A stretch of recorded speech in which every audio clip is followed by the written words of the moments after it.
बटेंगे तो कटेंगे कहने वाले मुख्यमंत्री योगी आदित्यनाथ के उत्तर प्रदेश की राजधानी लखनऊ में खड़ा हूं मैं। चंद रोज पुरानी घटना है। अमन गौतम को पुलिस ने अपनी ही गाड़ी में बिठा के ऐसा पीटा कि मृत्यु हो गई, ऐसा परिवार आरोप लगा रहा है। उस घटना को 5 दिन बीत चुके हैं। आज उस परिवार से हम जानेंगे और समझने की कोशिश करेंगे कि इतने दिनों में क्या कुछ हुआ। बहराइच में जो घटना हुई मात्र अभी कल की है। जब ये वीडियो हम बना रहे हैं उससे एक दिन पहले की घटना बहराइच की है। उसके पीड़ितों से योगी आदित्यनाथ जी बाकायदा मुख्यमंत्री आवास में मिल चुके हैं और उनको ढांढस बंधा रहे हैं कि उनकी सहायता की जाएगी। क्या योगी आदित्यनाथ जी का कोई नुमाइंदा अमन गौतम की बेमौत मर जाने पर उसके घर आया, उसकी जान चली गई, कोई पूछने आया क्या? क्या नाम है, क्या नाम है आपका? सुधा गौतम। आप अमन की दीदी हैं, राइट? अमन की बड़ी बहन है हम। क्या कुछ हुआ? कोई आया मुख्यमंत्री जी की तरफ से आपसे पूछने की आपको मदद की जरूरत है, आपके भाई की जान चली गई? कोई नहीं आया अभी तक से। 5 दिन से हम लोग गुहार लगा लगा के हम लोग के गले सूख चुके हैं, आवाज़ निकलनी बंद हो गई है। हम लोग जब अपना प्रदर्शन करते हैं, न्याय मांगने के लाठीचार्ज भी हम लोग पे होता है हर तरह से। पहले तो मेरे भाई की जान ली गई, उस पर से हमारे बच्चे बूढ़े जवान सब पे लाठीचार्ज करके उनको मारा गया। कहीं से भी न्याय की कोई उम्मीद नहीं दिख रही है। थक चुके हैं हम लोग गुहार लगा लगा के। बहराइच में अभी 1 दिन पहले घटना हुई तो सोचिए, वो सिर्फ इसलिए वो राम गोपाल मिश्रा, उसका नाम के आगे मिश्रा लगा हुआ है, इसलिए उनको न्याय मिल रहा है। हमारे नाम के आगे गौतम लिखा हम लोग लगा हुआ, हम दलित हैं इसलिए न्याय नहीं मिल रहा है। दलित होना क्या बहुत बड़े गुनाह है क्या? वो इंसान नहीं होते क्या? वो क्या सरकार के लिए कोई काम नहीं करती क्या? बस इतना जानना चाह रहे हैं कि क्या चमार जाति है, दलित जाति कितनी बड़ी गुनाह है? क्योंकि सरकार को इतना नहीं दिख रहा कि हम भी तो पीड़ित हैं। एक बार तो कम से आके मिलते। हमारी भाभी के तो गले से आवाज़ निकलना बंद हो गई। रो रो के उनका हाल बेहाल है। उनकी 4 साल की बच्ची बार बार अपने पिता के लिए पूछ रही है, उसको क्या जवाब दिया जाए? कहाँ से उनका पालन पोषण होगा? कैसे उनका घर चलेगा? मेरे घर में ना अमन की माँ है, ना अमन के पिता है, कोई नहीं है। कौन देखेगा उनको? अच्छा, आपने अभी नवरात्र चल रहा था, पूजा वूजा की थी कि नहीं? ये पूजा घर में नवरात्रि में हर घर में होती है, हम भी क्यों नहीं करते? हम भी हिंदू हैं। तो हाँ। हम भी हिंदू हैं। जाति छोटी है तो क्या हुआ, हिंदू हैं, हम भी लोग पूजा पाठ करते, सब कुछ करते। मेरा भाई तो भाई जागरण के नेक काम में ही लगा हुआ था। माता रानी का चंदा कटवाने के लिए ही तो बाहर निकला था। और हम वो चंदा चंदा वो तो कह रहे थे कि जुआ खेलते हुए। नहीं नहीं नहीं, रसीद उसकी जेब से निकली है। सब पूरा गांव जानता है कि वो 2 दिन पहले नेपाल में उसका काम चल रहा था। सीसीटीवी कैमरे इलेक्ट्रिशियन का काम करता है, वो नेपाल में था। वहां से बुलाया गया। भाई जागरण हर साल होता है, इस बार भी जागरण का ही मेंबर बना हुआ, तो वहां से सिर्फ इसी पर्पज से आए। भाई हर कमेटी के मेंबर की अपनी अपनी जान पहचान होती है, तो सोचते कहीं ना कहीं से जो जो चंदा इकट्ठा हो जाए उतना ही भव्य जागरण, उतना ही भव्य जगराता हम लोग करेंगे। और उस भाई को मेरे उसको भी बुलाया गया कि भाई जागरण है, कब आओगे? तो वो बस इसी पर्पज से ही आया था, वरना वो अपना काम धंधा छोड़ के वो क्यों आता? अगर शायद वो वहां होता तो आज मेरा भाई हमारे मतलब बीच 2 दिन होता। पहले ही वो यहाँ आया था? जी, सिर्फ 2 दिन पहले ही माता के जागरण के लिए ही आया था। वो चंदा कटवाने ही गया था। कोई जुआ नहीं खेल रहा था, कुछ नहीं खेल रहा था। और सीसीटीवी कैमरे में साफ दिखा कि पुलिस वालों के साथ चलते हुए गाड़ी तक गया। गाड़ी में आपने ऐसे उसके शरीर पे किस अंग पे वार किया, कैसे मारा कि हमारे भाई की तुरंत तत्काल मौत हो गई। पूरी पीठ लाल पड़ी है। पूरी पीठ उसकी लाल पड़ी है, एक वीडियो में भी देखने को आ रहा है। जो पुलिस का दावा था, जो ऑफिशियल बयान है ऑफिसर्स का, उसमें यह कहा गया कि गाड़ी में बैठाते बैठाते अमन गौतम की मृत्यु हो गई, या कह लीजिए तबीयत खराब हुई, हॉस्पिटल पहुंचते पहुंचते मृत्यु हो गई।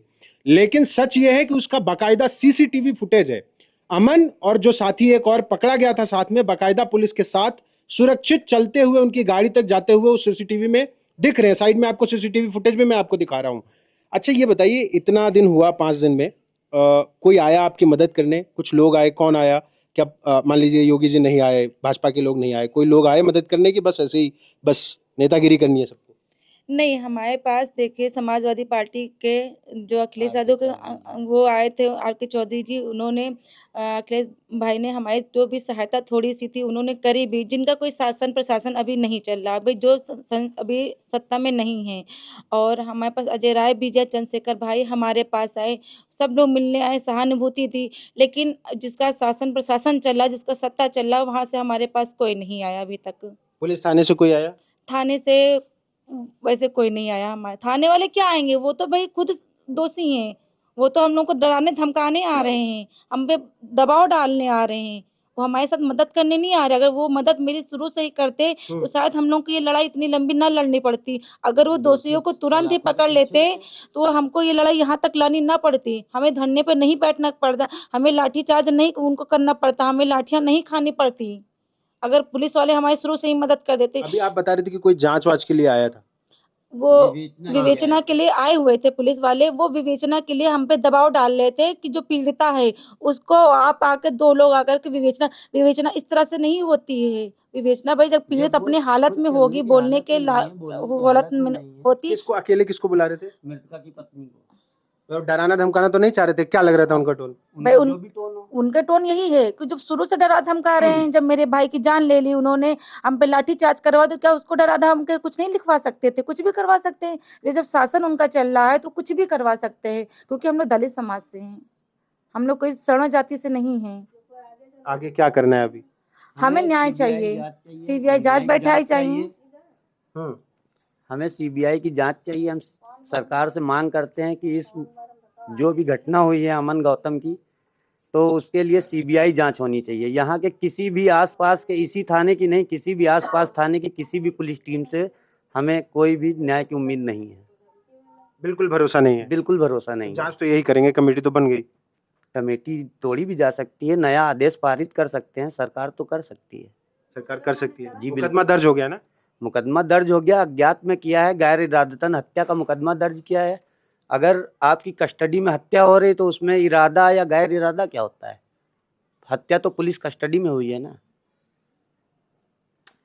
बहुत लंबा नहीं खींचूंगा इस बात को, इसलिए नहीं खींचूंगा क्योंकि उसकी जरूरत नहीं है। जानकारी आपको पहले भी हम देते रहे हैं, उस मामले का मात्र एक अपडेट है ये। लेकिन जो जरूरी सवाल है वो ये है कि गोपाल मिश्रा में ऐसा क्या था कि उसके परिवार वालों को एक दिन के अंदर मुख्यमंत्री आवास जाने का मौका मिल गया, मुख्यमंत्री जी ने बुला लिया। और एक बहन किस हालत में है, कट्टर हिंदुत्व के दौर में ये कह रही हो कि हम छोटी जात के लोग हैं, नीच जात के हैं, इसलिए हमको नहीं बुलाया। ये इस समाज की, इस देश की और इस सरकार की कड़वी हकीकत है, जिससे हम हर रोज रूबरू होते हैं, हर रोज दो चार होते हैं और झेलते हैं, बर्दाश्त करते हैं। फिर वही झंडे उठाते हैं जो झंडे हमारे नुकसान के लिए तैयार किए गए हैं। सोचिए, अमन जगराते का चंदा इकट्ठा कर रहा था, नवरात्रि में माता की पूजा करने आया था। मैं बार बार इस बात पर जोर इसलिए दे रहा हूं कि एक लड़का जो माता के ही नाम पर झंडे उखाड़ता हुआ दंगाइयों के साथ शामिल था, उसकी मौत पर इतना मातम होता है तो अमन गौतम की मौत शून्य क्यों हो जाती है सरकारों के लिए?